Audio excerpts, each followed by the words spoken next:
Assalamualaikum warahmatullahi wabarakatuh. Apa kabar ananda-ananda sekalian? Ustaz harap semuanya masih diberikan kesehatan agar dapat menjalankan aktivitas dengan baik dan juga lancar.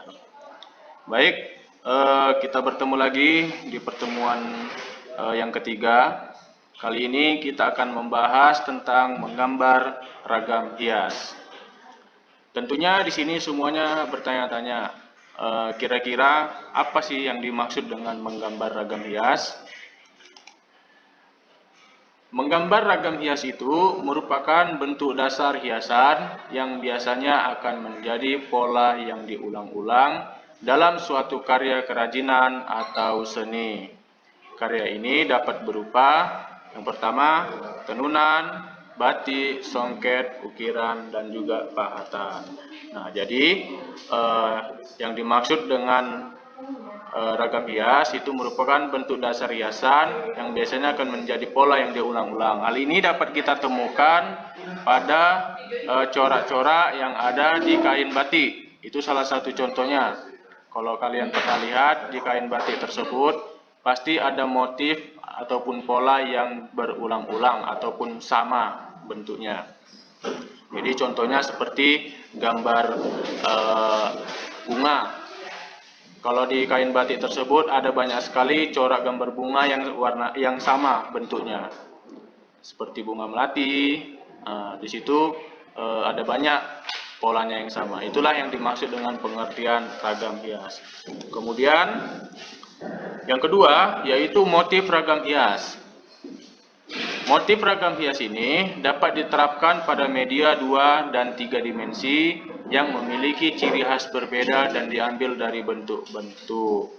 Jadi motif ragam hias ini bisa dibilang adalah seperti bentuknya ataupun motif, atau maksud saya bentuknya. Bentuknya itu bisa berbentuk seperti tumbuh-tumbuhan atau termasuk dalam kategori flora. Kalau dianya hewan, itu termasuk kategori fauna. Ada juga dia manusia dan bentuk geometris. Nah, hal ini juga sama dapat kita temukan di kain batik. Selanjutnya, pada pola ragam hias itu merupakan semua bentuk dekorasi yang dipakai untuk menghias atau memperindah bidang.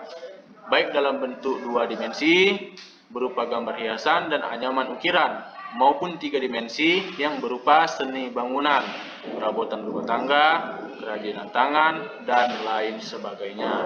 Jadi pola hias ini ada yang dua dimensi dan ada juga yang 3 dimensi. Kalau yang 2 dimensi itu yang biasa kita gambar di buku gambar, hanya dapat dilihat dari satu sisi. Namun kalau dia 3 dimensi yang dapat kita lihat di berbagai macam sisi. Salah satu contohnya itu adalah seperti patung. Kalau kita di sini kita berikan contoh seperti di kota Surabaya. Ada ikonik kota Surabaya itu seperti patung buaya dan juga ikan hiu yang berbentuk seperti saling menggigit gitu ya. Nah, itulah salah satu contoh dari 3 dimensi. Kemudian ada juga teknik menggambar ragam hias. Nah, teknik menggambar ragam hias ini ada 3. Yang pertama bentuk ragam hias flora, dan juga bentuk ragam hias fauna, dan juga ada bentuk ragam hias geometris. Bentuk ragam hias flora ini di sini dapat kita lihat contohnya itu yaitu ragam hias yang berbentuk seperti tumbuh-tumbuhan. Nah, cara menggambarnya itu, teknik menggambarnya itu, pertama kita harus membuat seperti garis terlebih dahulu. Yang ini merupakan bentuk dari dahan ya. Kemudian pada tahap yang selanjutnya kita akan membentuk seperti daun, dan yang terakhir kita akan menggambarnya, maksud saya mewarnainya. Inilah tadi tahapan cara membuat ragam hias flora ataupun objeknya tumbuhan. Selanjutnya kita masuk ke menggambar ragam hias fauna, yaitu hewan.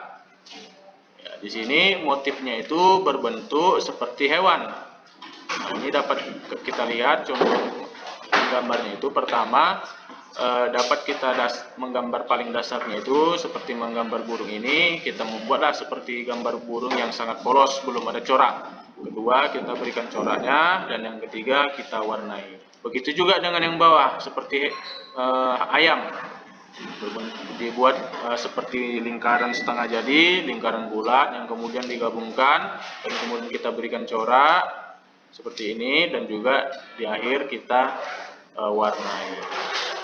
Selanjutnya, menggambar ragam hias geometris. Menggambar ragam hias geometris merupakan motif hias yang dikembangkan dari bentuk-bentuk geometris yang telah digayakan sesuai dengan selera dan imajinasi pembuatnya.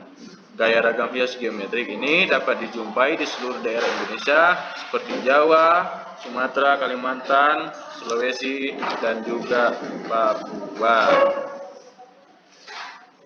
Jadi kesimpulannya dapat kita simpulkan bahwasannya ragam hias itu merupakan bentuk dasar yang hiasannya biasanya akan menjadi pola yang diulang-ulang.